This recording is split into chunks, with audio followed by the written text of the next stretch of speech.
Hi guys, welcome to my channel. मेरा नाम है खुशी और मैं आज आप लोगों के साथ शेयर करने वाली हूँ MP ITI TO COPA exams के लिए कुछ important MCQs from the topic JavaScript. मेरी पुरानी वीडियोस में मैंने एचटीएमएल और सीएसएस के टॉपिक क्वेश्चंस आपके साथ शेयर किए थे और इस वीडियो में मैं आपको जावास्क्रिप्ट के क्वेश्चंस बताने वाली हूँ। So let's get started. Question number 1, what is JavaScript? JavaScript क्या है? A a markup language, B a styling language, C a scripting language या फिर D a database language। इसका सही जवाब होगा option number C a scripting language। A markup language is HTML, styling language CSS होती है और database language is SQL। तो जावास्क्रिप्ट एक स्क्रिप्टिंग लैंग्वेज है। Question number 2, which of the following is used to declare a variable that can be reassigned? इनमें से कौन सा कीवर्ड एक ऐसे वेरिएबल को डिक्लेयर करने के लिए यूज होता है जिसे हम बार बार रीअसाइन कर सकें? A const, B let, C var and D static. इसका सही जवाब होगा सी वार। var keyword is used to declare a variable that can be reassigned. Next, question number 3, which of the following is not a javascript data type? इनमें से कौन सा एक javascript data type नहीं है? A symbol, B character, C boolean या D undefined। तो आप पॉज करके इसका आंसर सोच सकते हैं। इसका सही जवाब होगा B character. Let's move on to the next question. Question number 4, which brackets in javascript are used to create an array? इनमें से कौन से ब्रैकेट्स जावास्क्रिप्ट में एरे को क्रिएट करने के लिए यूज किए जाते हैं? A angular brackets, B curly brackets, C square brackets या फिर डी पैरेंथेसिस। तो एरे एक ग्रुप ऑफ वैल्यूज है विद सिमिलर डेटा टाइप्स, तो इसको डिक्लेयर करने के लिए हम यूज करते हैं स्क्वायर ब्रैकेट्स का। Question number 5, which method converts a JSON string into a JavaScript object? इनमें से कौन सा मेथड JSON string को JavaScript ऑब्जेक्ट में कन्वर्ट करता है? A JSON.toObject, B JSON.stringify, C JSON.parse या फिर D JSON.convert। इसका सही जवाब होगा C JSON.parse। Next question number 6, what will be logged by this code? इस कोड का आउटपुट क्या होगा?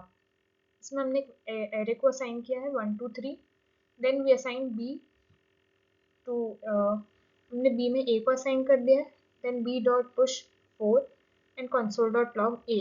तो इसका सही जवाब इन चारों में से कौन सा ऑप्शन होगा? Let's see. इसका सही जवाब है ए 1 2 3 4।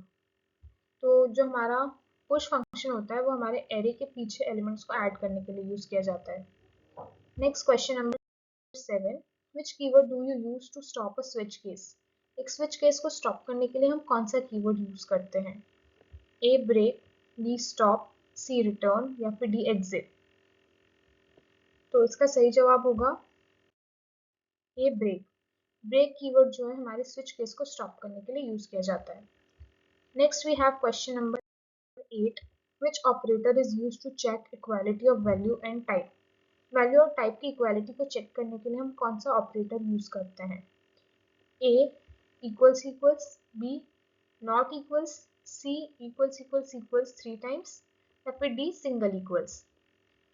तो इसका सही जवाब होगा option number C triple equals. अगर सिर्फ वैल्यू चेक करनी होती है तो हम डबल इक्वल्स का यूज करेंगे, लेकिन जब वैल्यू और डेटा टाइप दोनों को कंपेयर करना हो तो हम ट्रिपल इक्वल्स का यूज करेंगे।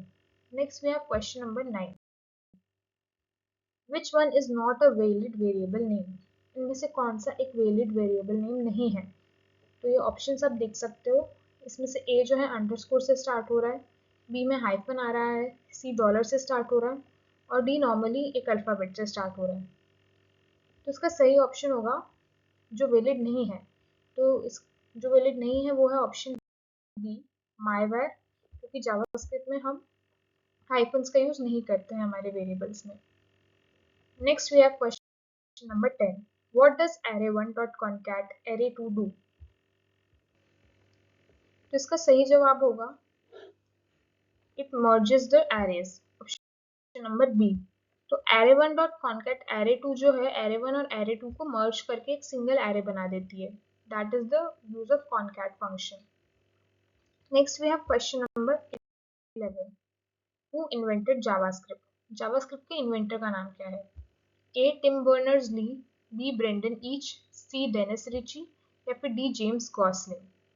तो पिछले वीडियो में भी हमने डिस्कस किया था डेनिस रिची और जेम्स गॉसलिंग के बारे में और टिम बर्नर्स-ली के बारे में भी। तो इसका सही ऑप्शन होगा बी, ब्रेंडन ईच। आप मेरा पिछला वीडियो चेकआउट कर सकते हैं जो HTML CSS पर है। इसमें हमने बाकी 3 किसके इन्वेंटर्स है ये डिस्कस किया था। Let's go to the next question. Question number 12. In which year was JavaScript created? A. 1993, B. 1994, C. 1995 या फिर D. 1996? JavaScript कब क्रिएट की गई थी, कौन से साल में? तो इसका सही आंसर होगा C. 1995. That was the year when JavaScript was created. Next question पर चलते हैं। Question number 13. What was the original name of JavaScript? JavaScript का ओरिजिनल नेम क्या था? A. LiveScript, B. ECMAScript, C. Mocha या फिर D. JScript? तो इसका सही आंसर होगा C. Mocha। जो JavaScript है उसका सबसे पुराना नाम Mocha था, उसके बाद इसको रीनेम करके LiveScript किया गया और फाइनली अभी इसका नाम JavaScript है जो कि Java से इंस्पायर्ड है। Next question number 14. JavaScript was developed by which company? कौन सी कंपनी ने JavaScript को डेवलप किया? A. Microsoft, B. Sun Microsystems, C. Netscape या फिर D. Oracle? इसका सही जवाब होगा option number C. Netscape. So Netscape was the company which developed JavaScript. Next हमारा क्वेश्चन है question number 15. Which organization maintains the JavaScript standard? कौन सा ऑर्गेनाइजेशन JavaScript को मेंटेन करता है? A. W3C, which is World Wide Web Consortium या फिर B. ECMA International. ECMA International का फुल फॉर्म है यूरोपियन कंप्यूटर मैन्युफैक्चरर्स एसोसिएशन या फिर IEEE या फिर D. ISO? इसका सही आंसर होगा B. ECMA International. This is the organization which maintains the JavaScript standard. ECMA का फुल फॉर्म भी पूछ सकते हैं एग्जाम में, so remember that it's European Computer Manufacturers Association. और W3C का फुल फॉर्म होता है वर्ल्ड वाइड वेब कंसोर्टियम, ये भी एग्जाम में पूछा जा सकता है। Next we have question number 16. Which of the following is true about JavaScript?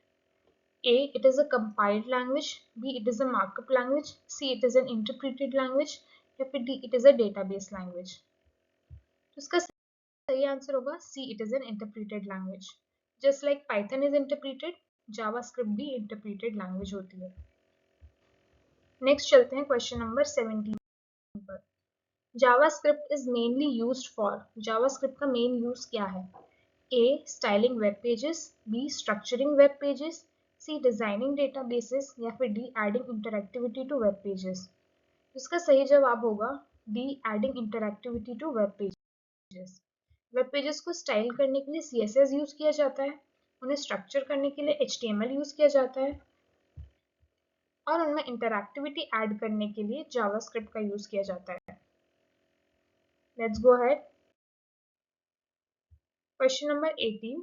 Which symbol is used for single line comment in JavaScript? JavaScript में सिंगल लाइन कमेंट्स को add करने के लिए हम कौन सा सिंबल का यूज करते हैं? तो ये चार सिंबल्स में से हम कौन सा सिंबल यूज करेंगे? इसको आप वीडियो पॉज करके सोच सकते हैं। इसका सही जवाब होगा option number C. Double slash. तो डबल स्लैश को हम स्टार्टिंग में ऐड करते हैं, इससे हम सिंगल लाइन कमेंट्स को क्रिएट कर सकते हैं in JavaScript. Next we have question number 19. JavaScript is case sensitive. A. True या B. False? तो JavaScript भी Python की तरह ही केस सेंसिटिव होती है, तो इसका आंसर होगा A. True. आज के लास्ट क्वेश्चन पे चलते हैं। Question number 20. Which keyword is used to define a function? A. Function, B. Method, C. Def या फिर D. Fun? इन चारों में से कौन सा कीवर्ड जो है हमारे JavaScript में फंक्शन डिफाइन करने के लिए यूज किया जाता है?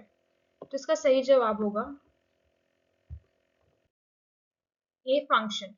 फंक्शन कीवर्ड से हम JavaScript के फंक्शंस डिफाइन करते हैं, जबकि पाइथन में हम इसको डिफाइन करने के लिए डेफ कीवर्ड का यूज करते हैं। So the correct answer is option number A. Function. I hope आपको मेरी वीडियो पसंद आई होगी। तो प्लीज़ इसे ज़रूर लाइक कीजिए, शेयर कीजिए और मेरे चैनल को सब्सक्राइब कीजिए। Thank you so much.